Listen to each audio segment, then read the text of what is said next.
লাশটি ময়নাতদন্তের জন্য সরওয়ার্দী হাসপাতালে রাখা হয়েছে। আসসালামু আলাইকুম রহমতুল্লাহি ওবারাকাতু। আশা করি সকলেই ভালো আছেন। আমাদের প্রাণপ্রিয় ব্যক্তিত্ব আতিফ আহমেদ নিলয় চিরবিদায় নিয়ে চলে গিয়েছে। তার জানাজা নামাজ কখন হবে এবং কোথায় অনুষ্ঠিত হবে তা এই ভিডিওর মাধ্যমে আপনাদেরকে জানিয়ে দেব। তার জন্য অবশ্যই সম্পূর্ণ ভিডিওটি দেখতে হবে। আর যদি আপনি আমাদের চ্যানেলে নতুন হয়ে থাকেন তাহলে অবশ্যই আমাদের চ্যানেলটি সাবস্ক্রাইব করবেন। তো চলুন আমরা প্রথমে জেনে নিই, যেহেতু তিনি আত্মহত্যা করেছেন, শরঈ বিধান তার বিষয়ে কি বলে।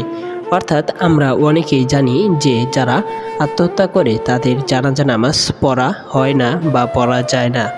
তো শরীয়ত এখানে কি বলে আমরা সকলের সুপরিচিত ব্যক্তি শাইখ আহমদুল্লাহ এর মুখ থেকে শুনে নেই।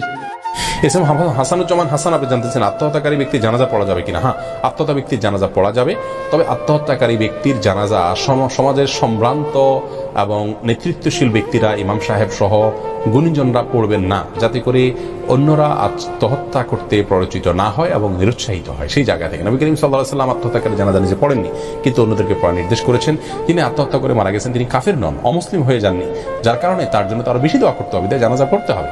বাট ওই যে বললাম, গণ্যমান্য ব্যক্তিরা অ্যাভয়েড করবে। আমরা নিশ্চিত হলাম যে আতিফ আহমেদ নিলয় এর জানাজা নামাজ পড়া যাবে।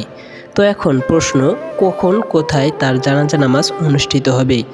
এ বিষয়ে এখন পর্যন্ত তেমন কোনো সংবাদ দেওয়া হয়নি, কেননা আমরা সকলেই জানি তার লাশটি ময়নাতদন্তের জন্য সরওয়ার্দী হাসপাতালে রাখা হয়েছে। পরবর্তী আপডেটে ইনশাল্লাহ জানিয়ে দিব, তার জন্য আমাদের সঙ্গেই থাকবেন।